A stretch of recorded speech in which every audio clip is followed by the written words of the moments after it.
ladies and gentlemen, we have a look at the calendar first. So today, we're gonna talk about my fellow citizen Machiavelli, and we have Daria Nikolaeva that is gonna talk. Yeah, no. Yeah, wait. So yeah, we're gonna have Daria. Then, so here we have a small calendar. So who took Confucio? Confucio is you, right? So Confucio, we're gonna go to the end. Will you be here in late March, early April? Yes. Okay. So what I'm thinking, I want to develop the last 2 weeks. So it's 6 lessons, 5 lessons maybe. We're gonna try to do world history of political thought. So we start with Confucio. If somebody wants to talk about, I don't know, Buddha or Islamic political thought or something else. Then we go to also post-colonial theories. We already have Sabrina talking about Edward Said. Then we're gonna have my assistant who's gonna also talk about another aspect of Edward Said. And then I would like to have more presentation on, for example, Indian post-colonial theories and so on. So whomever wants to talk about non-Western political thought, post-colonial theories and blah blah blah, more than welcome, because this part we still have to build it up. Then for the presentations, we have some topics. We have 2 people, 3 people, 4 people who wants to present it. For some things is good, but for example, French Revolution, everybody likes French Revolution. I don't think we can have 5 presentations, no, 1, 2, 3, 4 presentations on French Revolution.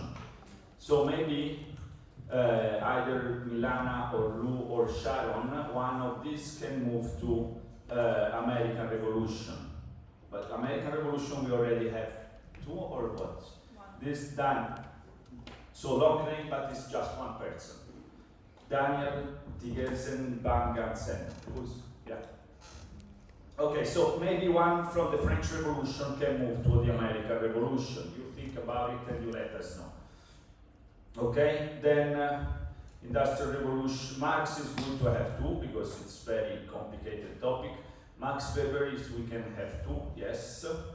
Carl Schmitt. Okay, I'm gonna think about it. The first thing is we have 4 people on the French Revolution. So I'm kindly asking if some of these 4 people can move to American Revolution or to another topic.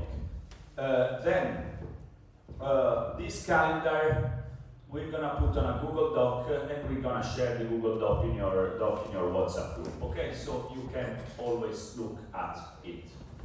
Let's say again, oral presentation means you pick one book about an author that you like. I talk a little bit about the author, and then you come here and you talk about the book and you make some quotations. Like 2 to 4 minutes talking about the book, 2 to 4 minutes talking about quotations of the book. For quotations you can have slides so your colleagues can read it, and you can put some music in the background if you like it or not. Okay, this is one point. Then we have internship. You really ruined my life because it's a long, it's difficult, and I'm not very good at making choices, and most of you have very impressive resume and CV, so it's difficult. But we have one, Nassim. Okay, Nassim is gonna also work on the video, because she's lucky, because she's living with the director. So we need to record everything on the computer director. The director has to go to Hollywood from 1st of March, so she cannot attend the class because she has another class. So Hollywood in the future. So yeah, Nassim, so she trusts her to leave the computer. We need this computer, everything is there. So Nassim is very is lucky, but as Machias as we will see in Machiavelli, is lucky, fortune, and virtue, because she also virtue, she has a good resume, she can do it. So so we have the 13th. Tomorrow I'm gonna say who's gonna be the 14th. It's very difficult choice.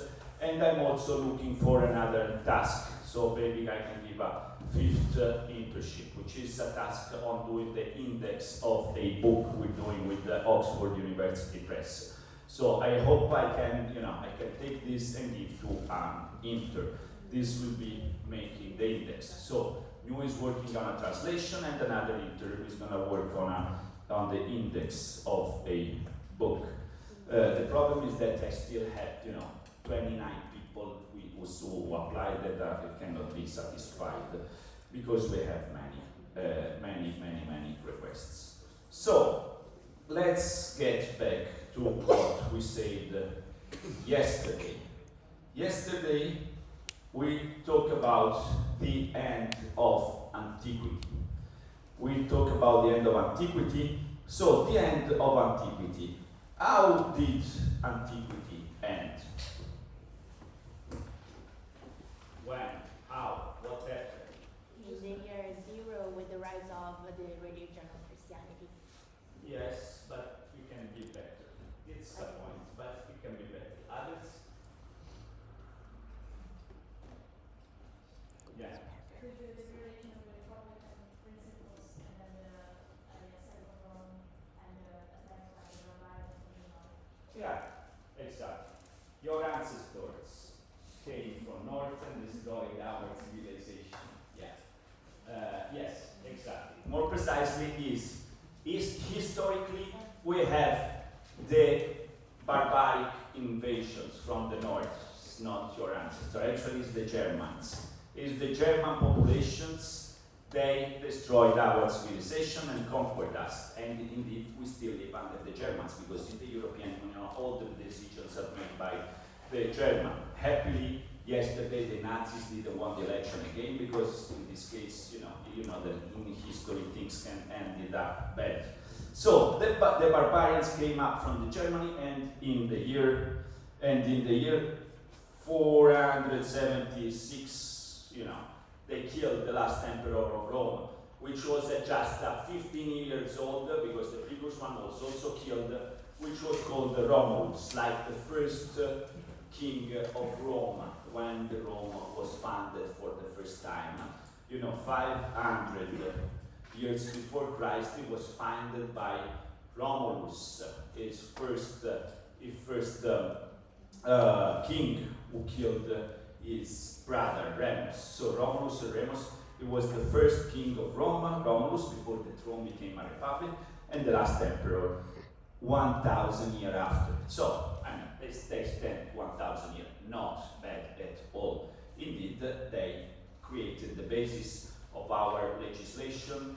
They built the streets that we still, use in Italy. They were first built in Rome. They founded the language that we still talk, because we talk a Latin language. We, the French, the Spaniards, the Portuguese, we all speak Latin languages, which were invented by the Romans. So 1,000.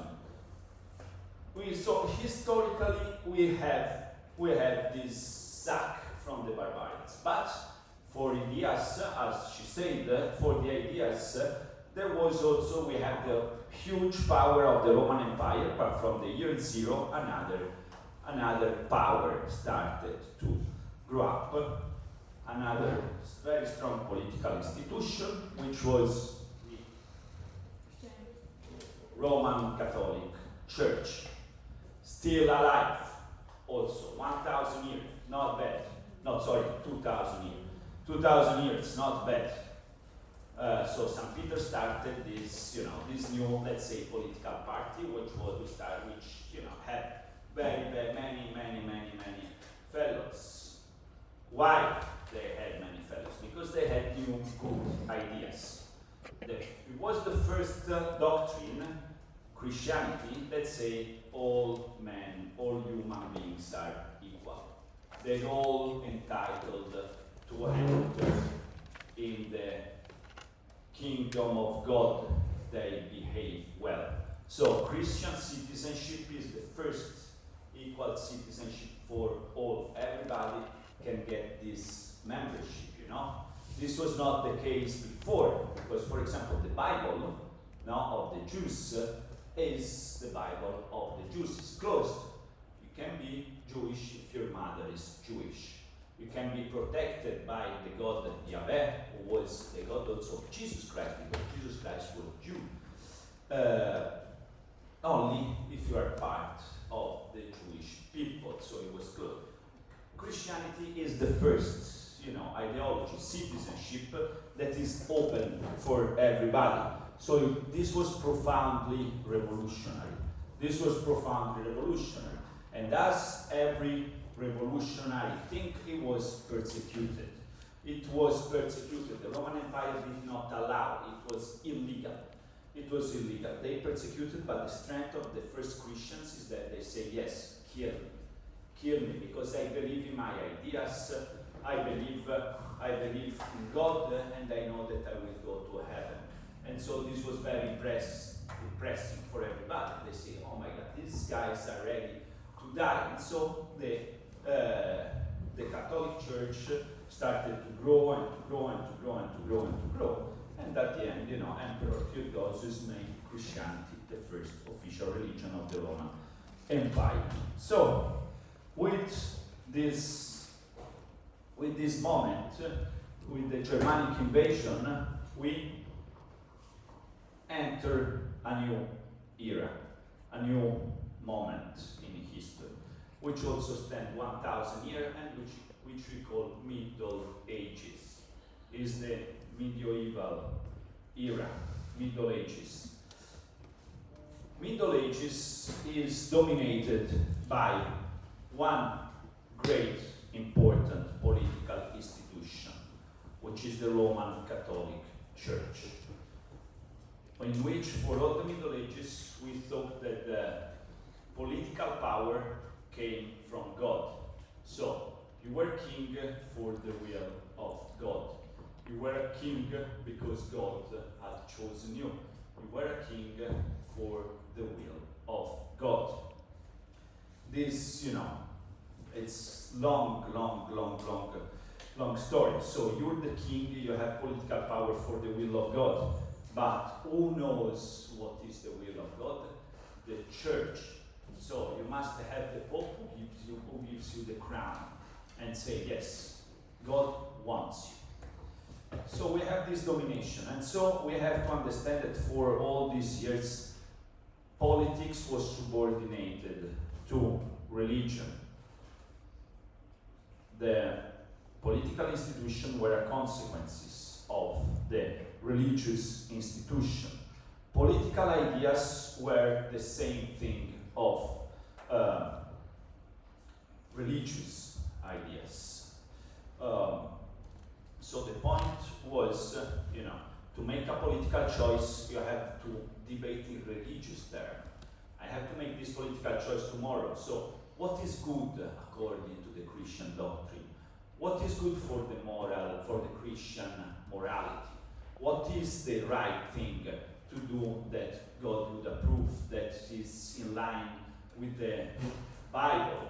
So, as we said yesterday, we still have this kind of relationship between religion and politics. For example, if we look at the Islamic Republic of Iran, where the Supreme Guide, or religious Supreme Guide, is also the most important political feature. So it's still intertwined. This was the history of Europe for 1,000 years, for all the Middle Ages. So it's not a big era for the history of political thought, because when you rely on tradition, when you rely on religion, you don't wanna progress. It's not about having progress. It's about sticking with the tradition. Be consistent with the tradition.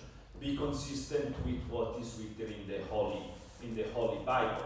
So this is a moment in which the philosophy didn't grow much, because the only people that were literate at the time were the monks, were the priests, the only one who knew how to write. And so they were the people who, copied the previous book and decided which books can be copied. So all the culture was detained by the monks, by the priests, by the church, and the church said, yeah, we want to stick to the tradition. So, and religion must answer as politics. So this was the situation. Most things happened it was an agricultural society. Political life was in the castles, because outside of the castle you have danger and so on.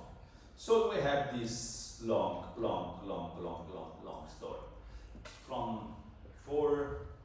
And then we have seen St. Augustine. St. Augustine epitomizes, the political ideas of the Middle Ages, which are: this world is marked by sin, is not good. In this world you can be a sinner. And also, since you steal the apple, since Eva stole the apple, you have to suffer in this life. You have to suffer in this life. So this life is sin or sufferings. But the Christian idea is we have to value suffering.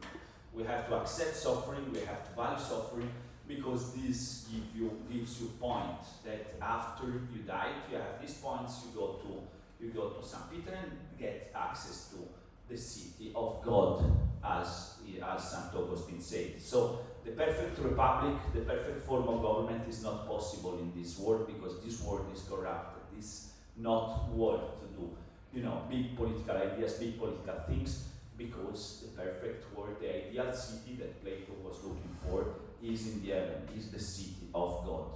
So they were not very interested in the material world.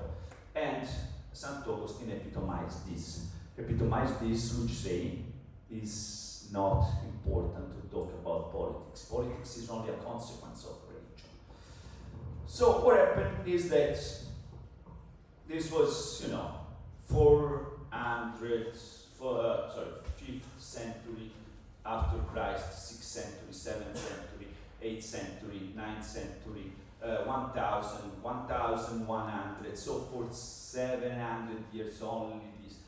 Then in 1200, 1300, what happened? That some people, traders mostly, they started to grow towns. The towns were growing, and so you started to have an urban life. Because in the Middle Ages, life was mostly countryside castles. So they will start to build cities. They will start to build cities, and in these cities they restarted to do republics. And there was one city which was pretty important as a republic. One city. Oh, lion. So why? Why so difficult? Why? Alisa, why is so difficult life? Why technology is fucking up our life? Okay, but we say F what? F8. F8. F8. F8. Look, right. Yes, look. Yeah. Thank you so much. So, yeah, we have one city that had a republic, that was a city republic, which was started to be very important in the transition from Middle Ages to the next moment of history. What is this city? Everybody must know this, is compulsory. Italian city. Very good. And who's from Florence? You. Yeah, another guy, Machiavelli, Niccolò. We're going to talk about Niccolò Machiavelli today. But yeah, you have to know.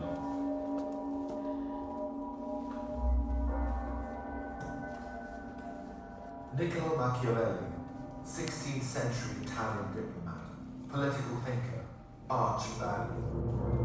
His name conjures up everything that's sly about human behavior. Well, we have an image of what Machiavelli is. I mean, the word is in our dictionaries, and he is an adjective. Machiavellian. astute, cunning, intriguing. So it's coming from there, the sound, right? Yeah. Yeah. But can we increase it? Yeah.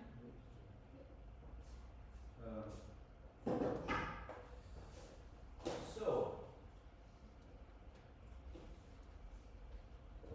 not working.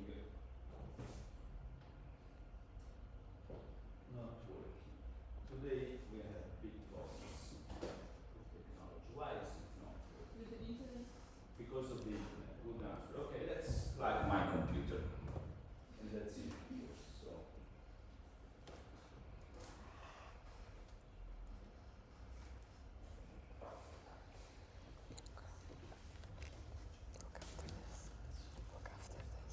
After the class finishes, just stop, press stop again. So I'll try to see that it doesn't shake or nothing. Okay. I will go about this. Stop recording and that's okay. When the class finishes, I will come at around 11. Come next week.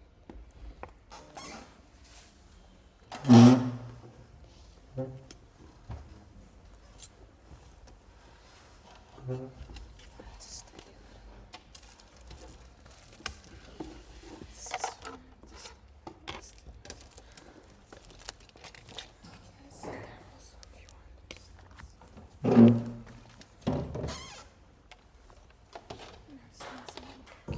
Okay guys, nothing works today. So, we're gonna talk about Machiavelli and tomorrow we'll see the video. It's a pity because it's a nice video, but we go on with this. So, so we had a republic in Florence, you know, so we restarted the idea of republic. We tried to self-govern ourselves, to have a republic which is based on self-government. Machiavelli was the secretary of state of this republic, you know. He served as at age, so here he was born in 1469. So, and he studied the classics, you know, he studied the Greeks, the Romans, he studied antiquity, Greece, Rome, okay? And then at 29 he became the Secretary of State of the Republic of Florence. So he was sent, you know, to diplomatic affairs, to avoid wars, you know, to negotiate, because it was difficult. It was a small republic among many kingdoms, so it was difficult to survive. So they hired him. They said, this guy is 29, but he's smart, so you go around. And they sent him to several missions. They sent to a very important mission where? In Emilia-Romagna. There was a kingdom in Emilia-Romagna. And this kingdom was ruled by this guy, Cesare Borgia. So they sent him to negotiate, to say, please Borgia, don't attack us. Don't invade Florence. Don't kill us. So it was a very delicate mission. And so what he said, he saw Cesare Borgia, and he got fascinated by this guy. Why? He got a little bit, you know, because the guy was very, very, very bad. He killed people like this. He made killing people, you know, you disobey, come on, kill him. So it was very bad. It was not a Christian, he had orgy. Every night he had like a huge quantity of mistresses. He had orgy every night, he drank. His was very, you know, savage. But it was so powerful. It was very powerful and people adored him. Why?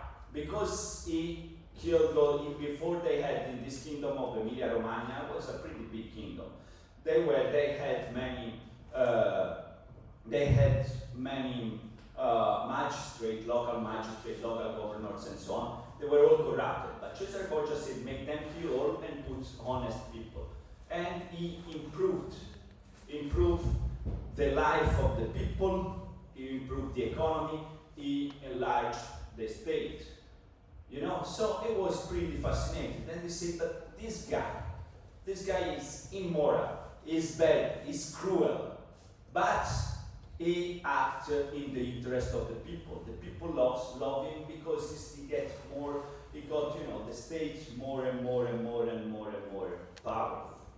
So he started to think, but what is the goal of politics? The goal of politics is morality, is to comply with the Christian morality, is to do good things, or is to increase the power of the state, the interest of the state?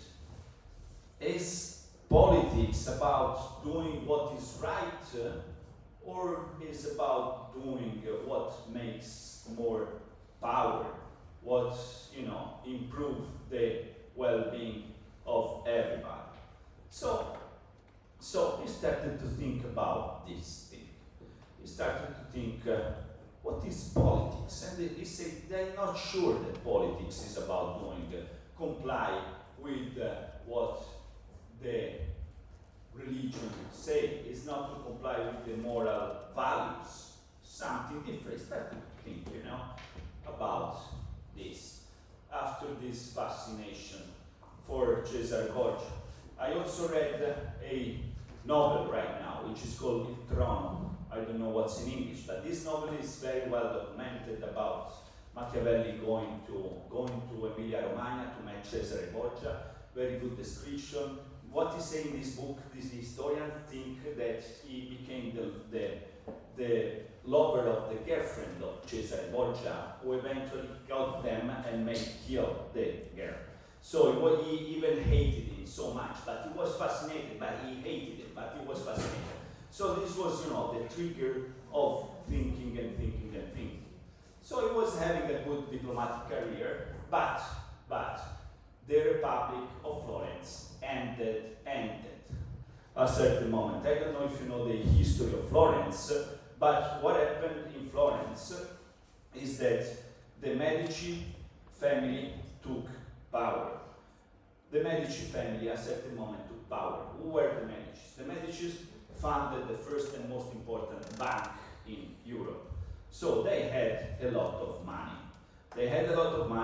And they started to have a lot of power in Florence. And they were not happy with the Republic, because the Republic was based on the idea that the people must rule. So in the Republic of Florence, what we did, we say, we have the people, we have the noble. We have the normal people, who are the people who work, and in the guilds, and we have the aristocrats, who have the castles, who have everything. So what we say in Florence is the aristocrats can have a wonderful life, can live a good life, but they're not entitled to take part in politics, because politics is about, you know, self-government of the people. They're already so rich and so powerful they cannot take part. But this was for the aristocrats. The Medici were not aristocrats, you know. They were just people who started trading and good trading, and so they started the bank. So they could take part in the city government, but they were unable to take the power in the Republic. So at the end, they said, okay, stop with the Republic. We want it. They took power in Florence. They took the power in Florence. And so they say, dear Machiavelli, come on. So he was even accused to having tried to kill the Medici, to be part of the Congiura dei Pazzi, to be part of, you know, a things that was made like against Julius Caesar. You know, they tried to kill the Medici, they failed, and so they thought that Machiavelli was part of this thing, and they tortured him so hard to say, yeah, you have to say that you took part. But he didn't confess. So in the Middle Ages, you can be tortured, but if at the end of the torture you don't admit, you're not guilty. This was very easy way to make a trial, you know. So he didn't confess, and he never say, yeah, I took part. So they say, okay, we're not gonna kill you, we're not gonna jail you, but we go outside the city. You go outside the city, And so he went to the beautiful countryside of Chianti, where he has a house. And right now there is a restaurant. When you come to Florence, we go together to the restaurant in the house of Machiavelli, which is super, super good. So he went to this house. He was there. He was sad because he liked to be a diplomat. He liked to have a political life. But he was put outside Florence. He couldn't have anymore his political life. So he was sad because he felt he was in exile, but he started writing. And he wrote a very important book, which is called The Prince. Yeah, I'm trying to see if it works. Yeah, don't worry. I'm doing two things at the same time. Yeah. That usually we as men, we only do one thing. Only women can do many things together, but I'm trying to. So, this is not working. So, what's happened? He started to write this book, The Prince. The Prince is a very important book. It's a very important book. It's considered, the renaissance of politics after the Middle Ages. What is the book, The Prince, about? The book, The Prince, is about how to take power and how to keep power. So he wrote this book for whom? For Lorenzo dei Medici, who had took the power and who had killed the Republic and made the Granducato. So for the new leader of Florence, they called the power and he said you have to become a prince. And I'm writing this, because he wanted to get back in the government. So he wrote this beautiful book for Lorenzo de' Medici, who was in charge of the power in Florence, and give it to him. So this book is very controversial. It was banned because the church said nobody can read this book anymore because he says things that only a Hebrew can say. That gives you, then you straight away to the hell. So let's see if now we can see this video. The Prince. And so the Prince is also, stays in our ideas associated with the adjective Machiavellian. Machiavellian means that you're a bit evil, means that you look at power, means that you're not very moral. So this was banned. Let's see, is it working now? Yes.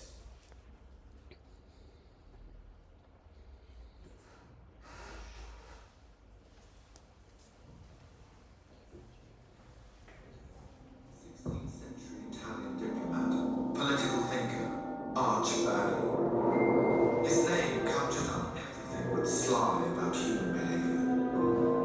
But we have an image of what Machiavellian is. I mean, the word is in our dictionaries. He is an adjective. Machiavellian, astute, cunning, intriguing. Controlling, powerful, sinister, underhand, devious, scheming. cunning, subtle, nefarious, manipulative, to a degree, cruel.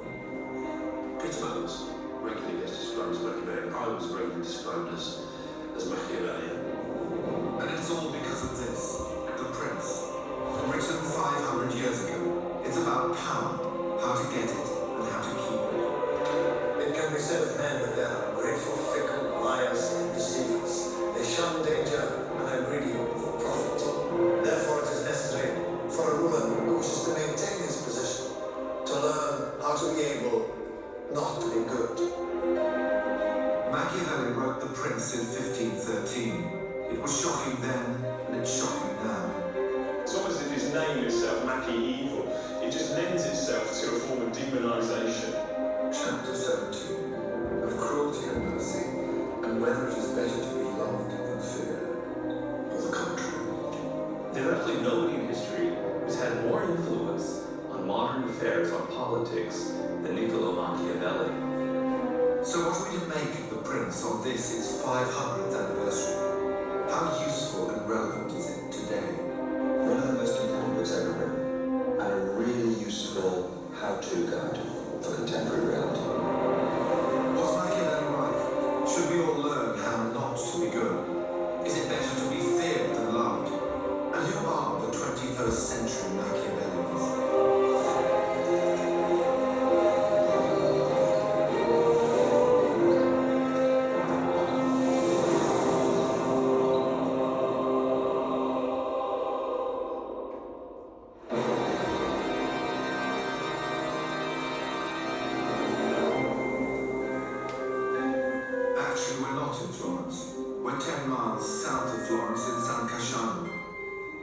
Venice was Machiavelli's country house in the 1500s, and I'm here for a guided tour. Questo è lo studio dove Machiavelli ha scritto Il Principe. Where he wrote The Prince. Sì, exactly. And what is this? And that is his coat of arms, his famous coat of arms, the cross and the nails. The cross and the nails. What's that? Machiavelli. It is dated back to his name, Mali Clavelli, so related with the cross and the nails of Christ. Not a bad coat of arms for a man who, for centuries, was known as the Antichrist. But the cross and nails might just as well stand for the violent times Machiavelli lived through. Florence was a city-state, occupying and controlling only a very small portion of a very chaotic Italy, surrounded by other city-states that were allies on Tuesday, enemies on Wednesday, and then allies again on Thursday. The situation was constantly changing. It was very treacherous. You didn't know who your friends were, and you couldn't trust anyone.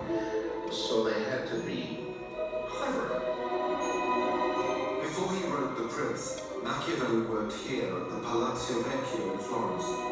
The old regime, run by the Medici, had just been deposed. A new regime was in charge, and Machiavelli served them as a high-flying diplomat. Machiavelli found himself at the centre of all the diplomatic and political negotiations within that period, and it was his ability as a political analyst that enabled him to advance.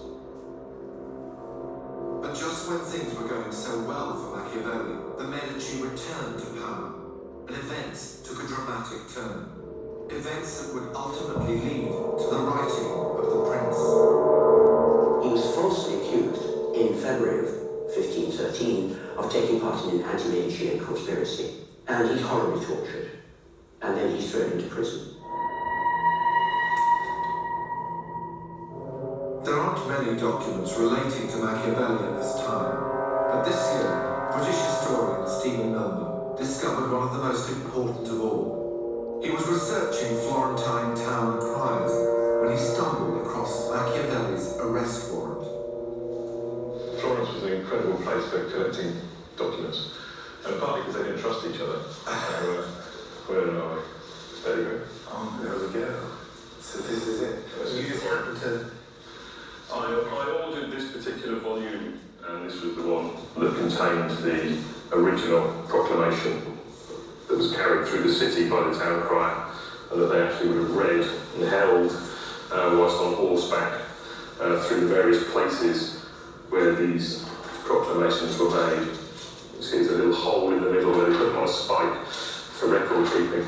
Before the there's a man, he was actually put his headquarters, and this is where Machiavelli was bought shortly after he was arrested. He claimed that he was tortured, that he was actually put on a form of rack, that he went 3 notches on the rack without cracking. But there's absolutely no evidence that he was involved in this conspiracy.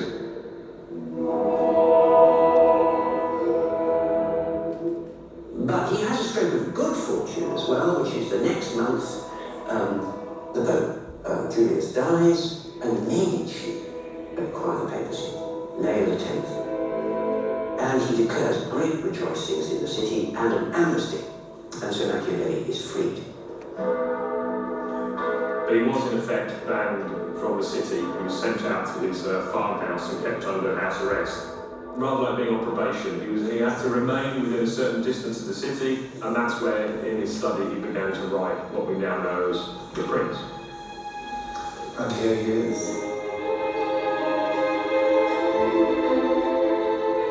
Those who wish to win the favour of the prince will generally approach him with gifts they believe will most delight him. Hence we see princes being offered horses, arms, vestments of gold, and similar accoutrements. I've found among my possessions nothing I value higher than my knowledge of the deeds of great men. This is how Machiavelli begins The Prince in 1513. Exactly. So it was for the Republic. He acted in the Republic. He was involved in the Republic of Florence. He was a diplomat. As a diplomat, he started to have a new knowledge on politics, but when the Medicis took the power and destroyed the Republic, he was banned from the city. He went to his house in the countryside and he wrote this book about what we have learned on politics. And so right now Daria is going to tell us something about the book. This is a book about how to take power and how to keep power. It's a book about what is power, what does it mean to have power. Come on, Daria, don't be shy. So, the book The Prince is a book about power. It says that to take power and to keep power, you have to have two things: virtue and fortune. Fortune, like she had fortune that she lives with Charlotta, and so she got the power position. But she also has virtue because she has a good resume. But virtue, in virtue to the idea of virtue from the onset, we saw that virtue was crucial for the Romans and for the Greeks, but for Machiavelli, virtue meant only to act in the public interest, in the interest of everybody, like in ancient Greece. But this doesn't mean to be good, because sometimes to act in the interest of the population of your state, you have to be evil. You have to do bad things in order to get a good result. So, Daria tells us something about the book. So, as it was already mentioned, just a quick recap, Niccolo Machiavelli was a Florentine diplomat, philosopher, and the historian of Italian Renaissance, best known for The Prince, the book that I will present today, the book on power and statecraft. He was often regarded as the father of modern political philosophy. His work laid the foundation for realist political thought. So, The Prince was written in 1513, offering advice on how rulers should gain and maintain power. Unlike earlier political philosophy, which mostly emphasized morality and justice, Machiavelli takes a pragmatic and sometimes even ruthless approach, arguing that effective rulers must be willing to use deception, manipulation, and, if necessary, even cruelty. Machiavelli discusses the role of fortune and skill in ruling, stating that while luck, fortune, plays a role in success, strong and decisive leaders can shape their own destiny. He also emphasizes the importance of a strong military, arguing that the ruler should always prioritize war and defense. Historically, The Prince was written in the context of Italian political situation, instability at that moment, as Machiavelli hoped to see a strong leader unifying the country.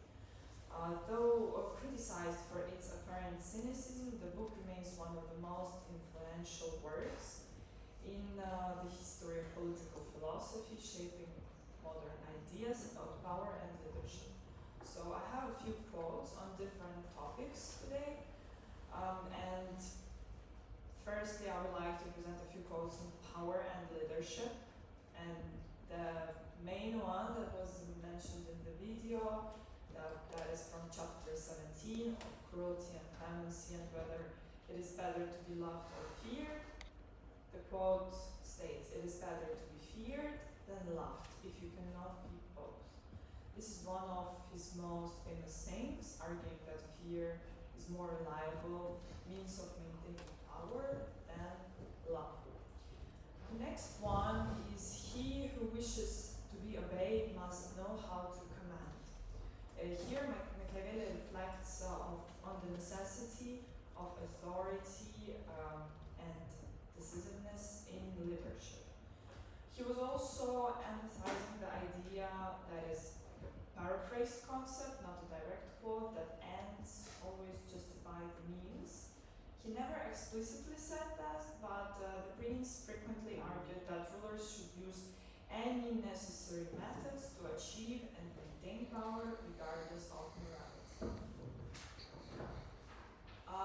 The next subtopic of quotes is on politics and the state, and the first is from the chapter 18 concerning the way in which princes should keep faith, and it states that a wise ruler ought never to keep faith when by doing so it would be against his interests. Here Machiavelli argues that rulers should not feel too bound by promises if breaking them is politically advantageous. The next quote is, the first method for estimating the intelligence of a ruler is to look at the men he has around him. This is from chapter 22 concerning the secretaries of princes.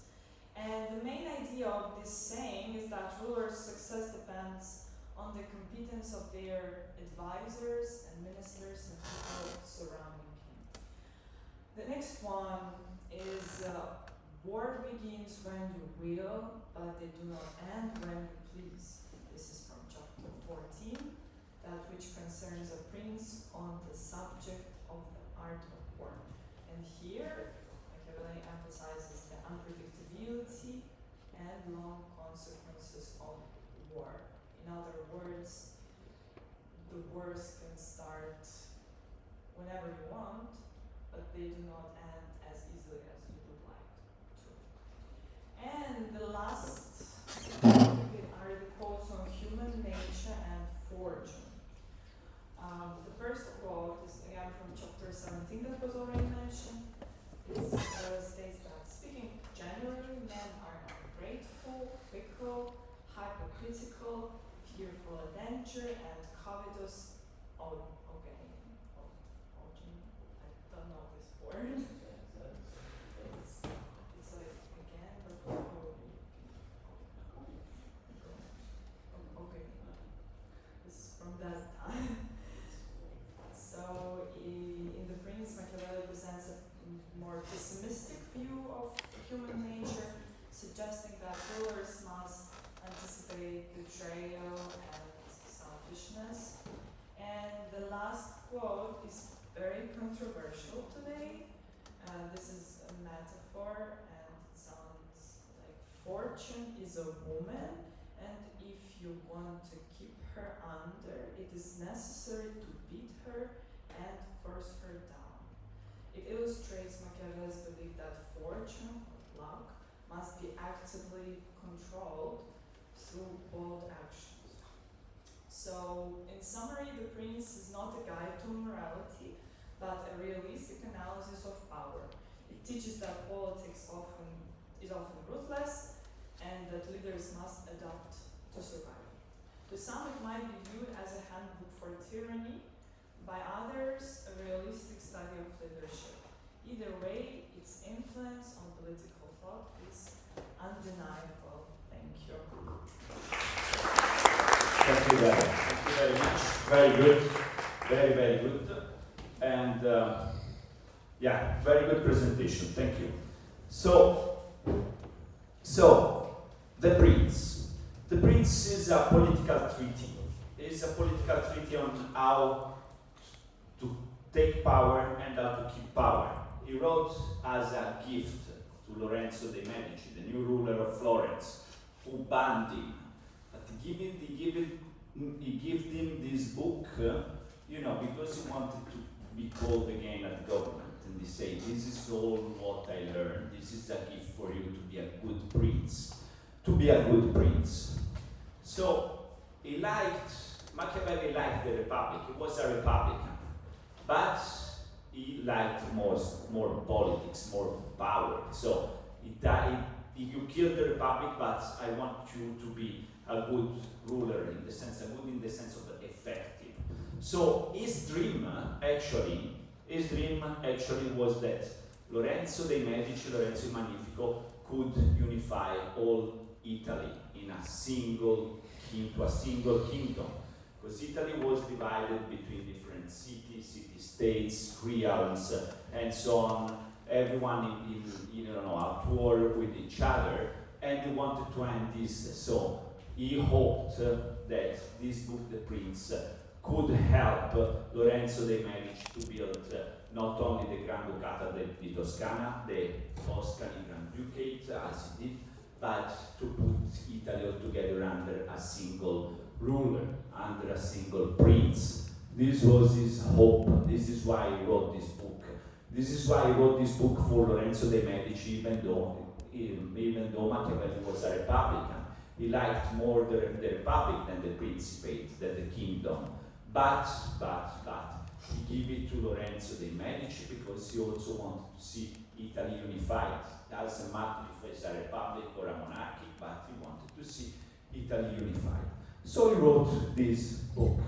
This book was then banned from the church. Banned, not allowed to read, not allowed to circulate, not allowed to be copied by the monks. So he really risked to be lost in history. So, the main concepts. No, this computer. The main concepts. So, it's simple. It's first part, how to take power, practical advice, how to take power, how to keep power. So, as I said, the main concepts are the concept of virtue and the concept of fortune. The concept of virtue, he took it from the ancient, from the Greeks, from the Romans. So, but virtue is like, for the ancient people, is you have to act in the public interest and not in your own interest. So you have to be virtuous. You have to be virtuous only in this sense, but sometimes acting in the public interest imply to do bad things. Sometimes the end can be good because there is an end for everybody, but the means can be bad. Can be bad means can be against moral values, against Christian moral values.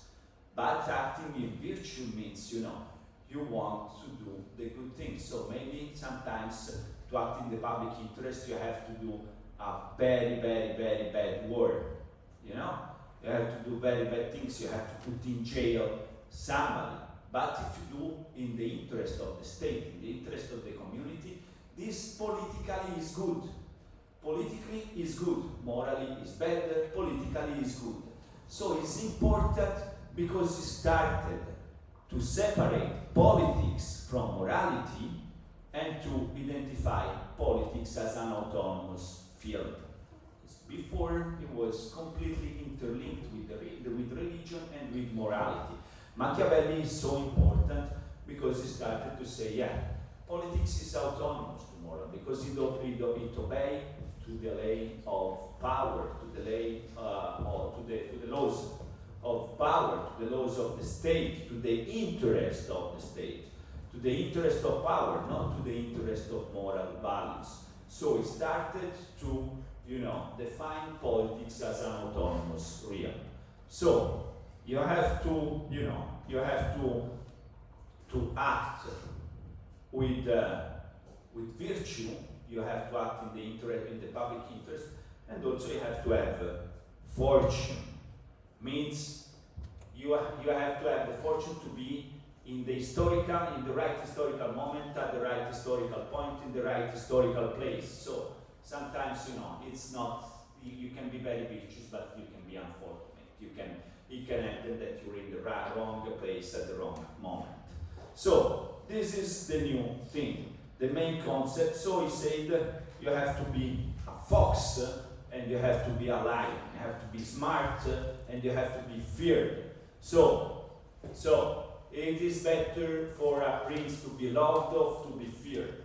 It's better to be loved, but if you cannot be loved, to rule you have to be feared. You have to make them respect with fear. You have to exercise power, sometimes with bad means, because it's important that the population obeys to you, because only if the population obeys to you, you can, increase the power of the state. Realism. You remember realism? So this is the most extreme, a very extreme example of realism. So you have to look at reality as it is. And here we have, and how is reality? He had a negative anthropology. He had a negative anthropology because he thought that human beings are bad. Human beings are bad. They try, they are self-interested. So this is very realism with negative anthropology. And also he used an empirical method, means you look at things as they are. Stop with this idea, like Plato or St. Augustine, the city of God, the real city, the ideal republic. No, you look at reality as it is. And reality is bad, is cruel. You have to stick with this. You have to look at the facts as they are. So this was the thing. So it was very hostile to metaphysics, to this Christian theology that dominated politics at the time. Instead of looking at the Christian theology, he started to look back, at the ancient times. And he say we learn not through metaphysics, but we learn by studying history in an empirical way. What history has to teach us. So as I said, about human beings, he said human beings are ungrateful, fickle, liars, and deceivers. They shun danger and greedy for profit. All men are bad. And if we want to make, good politics, we have to see. You have to acknowledge this, negative anthropology. The fact that human beings act in their own private interest overall. So we have to do this. And so politics is about power. It's about how to increase power, how to exercise power in the interest of the state, in the interest of the populations, and sometimes this implies to do bad things, as it was the case of Cesare Borgia. So Cesare Borgia embodied this paradox of politics, because actually if you look at him from a moral point of view, he was a very bad guy. He didn't respect the Christian moral values, the good values.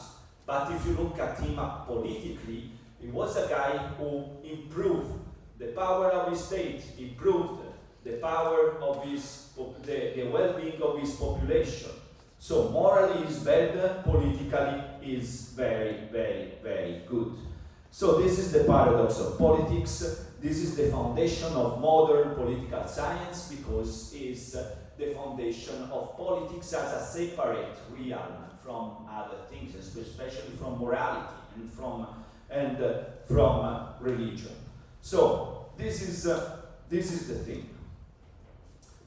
But he didn't only write The Prince. He wrote many things. Also, novels. He liked very much women, so he wrote books also for not only for Lorenzo de' Medici, but for women. He wrote novels and so on. But here, at the course of history of political thought, we only look at two books. The first is The Prince, and the second book is The Discorsi on Livy, I discorsi sopra la prima decade di Tito Livio. So, Discorsi on Livy is another book important. So, he wrote The Prince for Lorenzo de' Medici to tell him, you must be the prince, and here is how you should behave to be a good prince for politics, in political terms, because he wanted him to have a lot of power in order to possibly become the Prince of Italy and to make all Italy unified under his political power. So, this is the point. But in his heart, he was a Republican. He liked the Republic. Okay? He liked the Republic, so he wrote this book on Livy, Discorsi on Livy, which is about Republic, because he liked the Republic. Who was Livy? Livy was a Roman historian. Livy was a Roman historian who wrote about the Roma, who wrote the book about the history of ancient Rome. Livy wrote this book, Ab Urbe Condita. So, he wrote a book about, he was a Roman historian who wrote the most important history of the Roman Republic, history of Rome. So, Machiavelli went to analyze this because he said, okay, here in Florence we did a republic, but then we went fucked up by the Medicis who took power. So the republic died. The republic didn't stand so much. The Roman Republic stayed 500 years. We only keep, a few decades. We only stand a few decades with the Florentine Republic. So I want to understand why the Florentine Republic didn't work and how it could work in the future. Maybe we do again the Republic, how it can work. And so what's the method? The method is I don't look at metaphysics. I don't think the ideal republic, the ideal state, and so on. I am very empirical. I say in history, the most efficient and long-standing republic was the Roman Republic. So I'm gonna empirically, through history, to the analysis of history, study the ancient republic of Rome by studying the most important history ever written, which was the history Ab Urbe Condita by Tito Livio. So he analyzes the ancient Roman Republic and say, I want to understand why it stands so long, why it worked so well. Why it worked so well. Because from the Roman Republic we can learn something. This is an important step for the history in general, because he started to look back at antiquity. So, and this is what they will become Renaissance. So in the Renaissance is a moment in which, especially in Florence, but then also in other places, we started to look back at antiquity. Instead of only looking at the Holy Book, Bible, Christian literature, Christian theology, and so on, we start to look back at the Greeks, at the Romans, and this will be called the Renaissance, and will be called humanism. Okay? This is a very important movement that will bring us from Middle Ages to modernity. It's a moment in which we start at the Greeks and the Romans as the most important models. And we started to look at this more than at theology, metaphysics, Christian literature, Christian values, the Bible, and so on. We start to look back at this. And Machiavelli, is a humanist somehow. He's a man of the early Renaissance because he liked the classics. He started to say, we have to focus back on the ancient civilization because they did really good things. Yeah, they were not Christian, of course, but they did very good things. We should look at this instead of these boring medieval things about religion, metaphysics, religion, God, St. Augustine, St. Thomas, and so on. So, what is it? What is it? First, the Republic is the best form of government. So he wrote The Prince, is his most important book, but he said, no, I love Republic. I love Republic. Is the best form of government.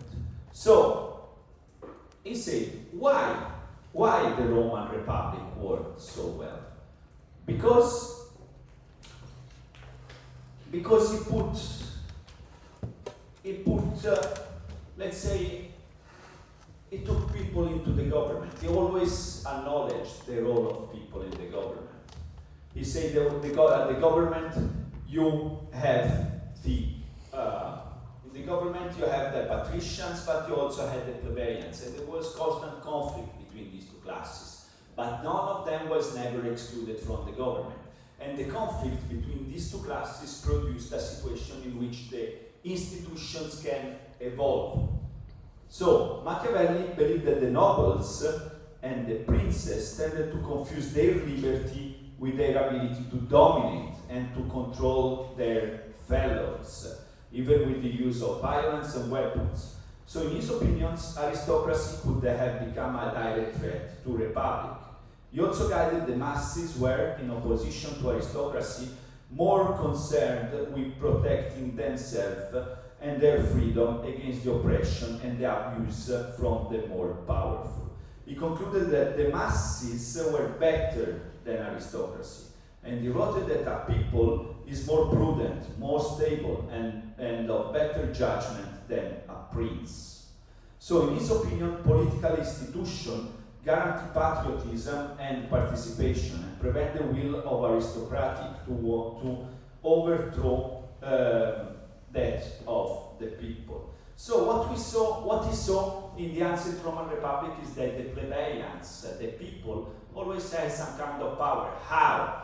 Because they were the army. They had army. And so when they were unhappy, what did they do? Riots, revolts, insurrections. And this insurrection, kind of modified the political institutions. The political institution of the Republic had to adapt to the insurrection of the people. So it's crucial. The Republic is the best form because it gives voice to the people. And when they don't have voice anymore, they revolt and this modified institution. So conflict is important.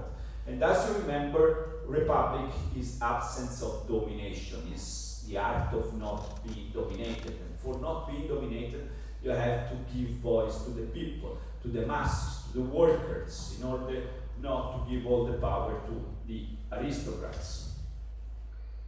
So, these are the main point. So we have two books from Niccolò Machiavelli. One book is The Prince, which is about power, and is written because he wants Lorenzo de' Medici to exercise power in the best way, because he wanted to unify Italy, to put Italy all together. So it's a book about power, and is one of the most important books in the history of political thought, because he started to design politics as an autonomous domain, which is not anymore subordinated to religion, and which has its own laws. And these laws are the interest of the state. The laws of politics is you have to pursue the interest of the state. This end is good, and to have this good end, you have to exercise bad means sometimes. This is a pure contradiction with the Christian moral values. So it was in conflict with the Christian moral values, so it was banned, but it was a new thing because it separated the laws of politics as an autonomous domain. So this is why the Prince is so important. And then we have the discourses on Livy, which are also important, but is more a critique about political institutions. And here Machiavelli says, political institution, I like the Republic. I think the Republic is the best form of government because it gives more power to the people, to the masses. And the problem is that if you give all the power to the aristocrats, to the noble, or to the prince, you risk dominations, because they take too much power. They want to exercise too much power. But the Republic is the absence of domination.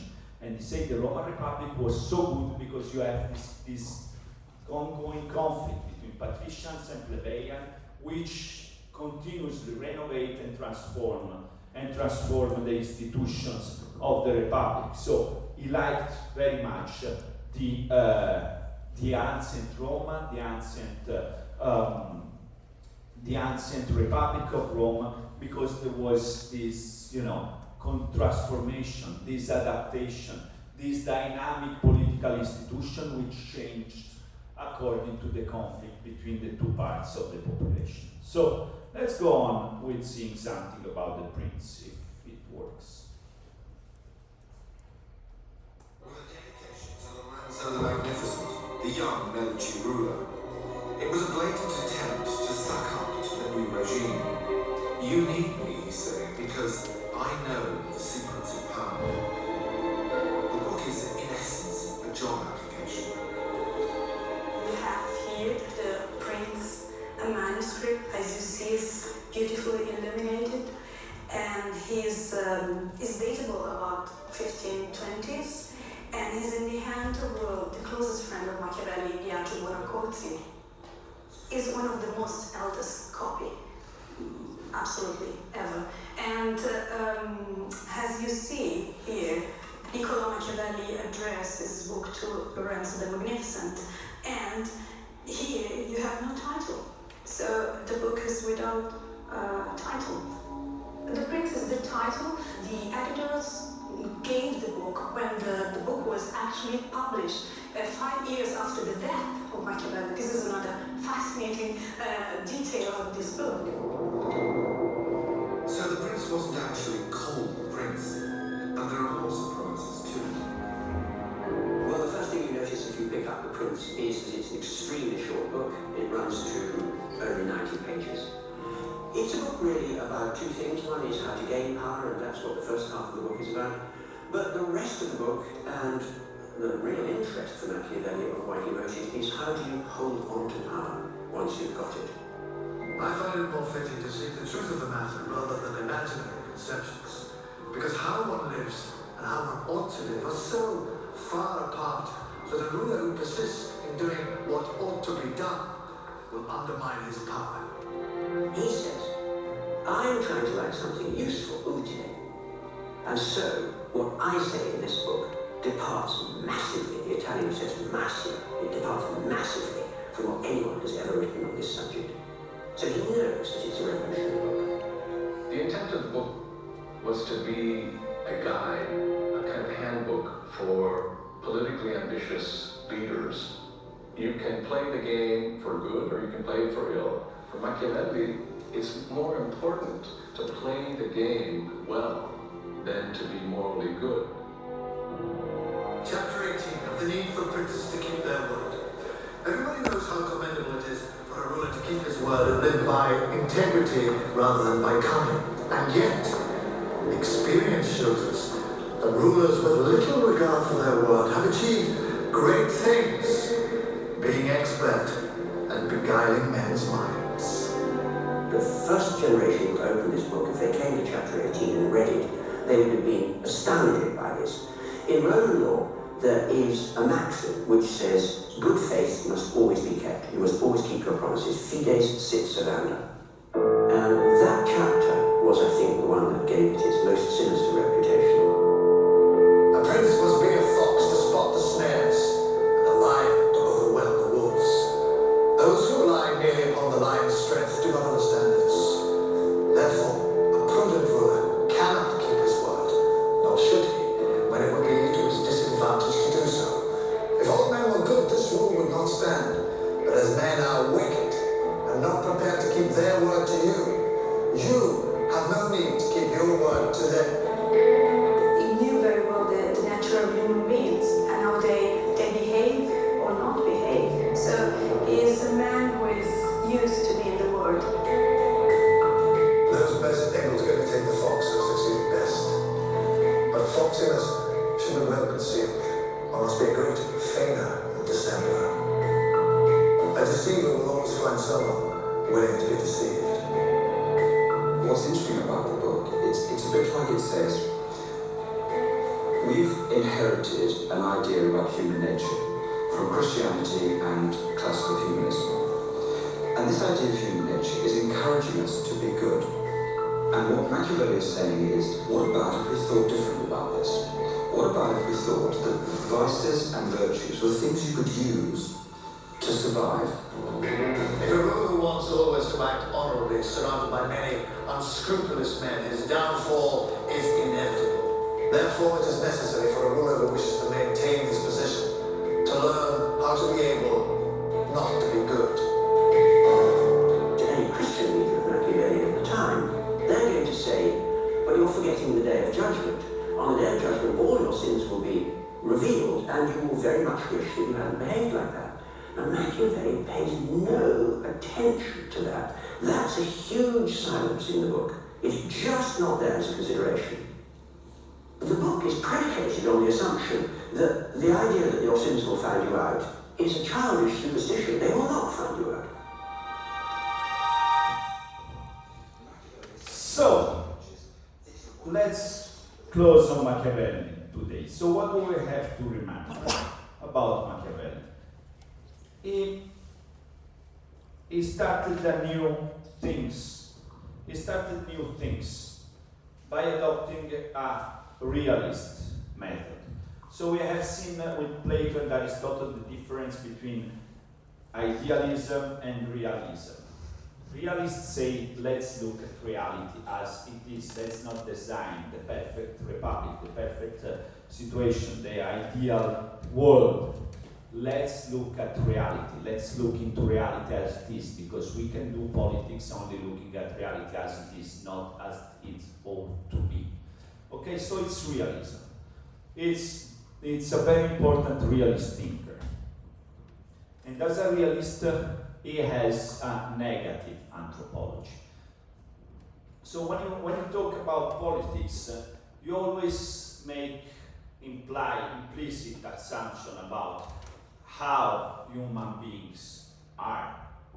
You know, if you assume that human beings in nature are pretty bad, selfish, violent, dominated by passion, you know, you tend to think that you need very strong political institution, a strong state to control, you know, to control the people.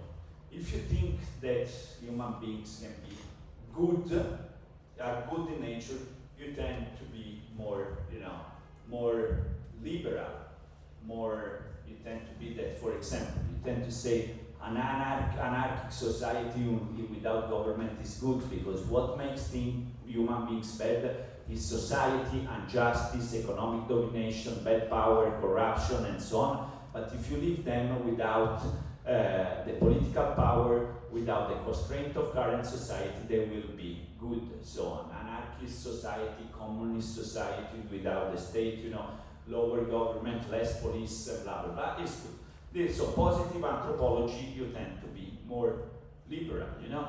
Negative anthropology, you tend to be more law and order. And Machiavelli said, yeah, we need a strong prince, because the goal of politics is to increase power, So, again, in this way, he separated politics as an autonomous domain from morality and from religion. He said all these assumptions we have about human beings, values, virtue that we have from Christianity, they're okay, but politics is another thing. Politics is pursuing the interest of the state.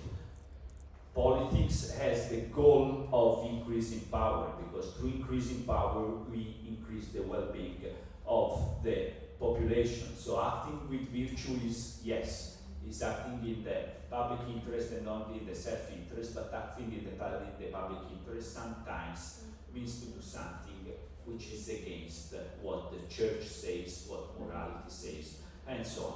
And so he started to separate politics from other domains. And what was his method? His method was empirical. He said, since he was a realist, he said we have to look at reality, we have to investigate the reality. And how did he do that? He looked at history. For him, the most important empirical method was the historical method. You have to look at what happened in the past to understand how can we manage it in the present moment. If we want to improve and restart the Republic of Florence, we have to look back at other republics that in the past worked. And this other republic were, for him, the Roman Republic. So, what he did, he kind of ignored all the knowledge of his time, all the medieval approach, which was based on metaphysics, on theology, on Christian values, and started to look back at the antiquity, started to look back at the Greeks, started to look back at the Romans. And this was an intellectual movement in which he was part, which is called Renaissance, Rinascimento. Rinascimento is one of the things, of the idea that marks the transition from Middle Ages to what we call modernity. This transition, because this transition happens when, you know, artists, philosophers, historians, architects, and so on, start to look back at the antiquity, Roman and so on, and started to say, okay, the medieval knowledge, the knowledge of the Roman Catholic Church focus on God, on the city of God. We want to focus again on the human being, as the ancient Greeks and Romans says. So this is humanism. Humanism is a moment in which we restart to look at the centrality of the human beings. You know, Michelangelo, Leonardo da Vinci, all these people, they were highly funded by the Medici, because the Medici put a lot of money in this new art. We look back at the past, and you know, you saw Florence, the Dome of Florence. They really didn't. The Medici said, we want to have, you know, the best of the best of the best cathedral in all the world, because we have a bank, we believe in art and so on, and we want to build something that's, you know. So you know how the Florence Dome is done. It has a huge dome, but they had no idea on how to build a dome, right? So what they do is they start to look, and at the end they saw the Pantheon of ancient Rome, which has a dome, and so they could figure out how to build a dome. So the point was, Renaissance humanism has two main points. Renaissance and humanism. First, we look back at the classics of the ancient times, and second, we put again the human beings at the center of our speculation and not anymore the God. Okay, so this is how we transition from Middle Ages to Renaissance. From Middle Ages to the modern world. So tomorrow we're gonna go through the birth of modernity, early modernity. So we have this intellectual movement that we can understand through Machiavelli, which is Renaissance and humanism. And then we have other three very important things that happened, that brought European civilization from Middle Ages to modernity. Humanism and Renaissance as an intellectual movement. But then we have a specific year that we consider to be the foundation, the beginning of the modern age. So, somebody knows what is this date? This year? Yes, what? The fall of Constantinople? No. So it's when Machiavelli was living, so it's 1492. What happened? The discovery of America. Yeah. There is also the death of Lorenzo de' Medici. Yeah. And Look, the discovery of America. So one is humanism and Renaissance. The second point is the discovery of America. This was a big thing because, before they thought that Earth was flat. Some people still believe it nowadays. But at the time, they had no clue what was on the other side of the ocean.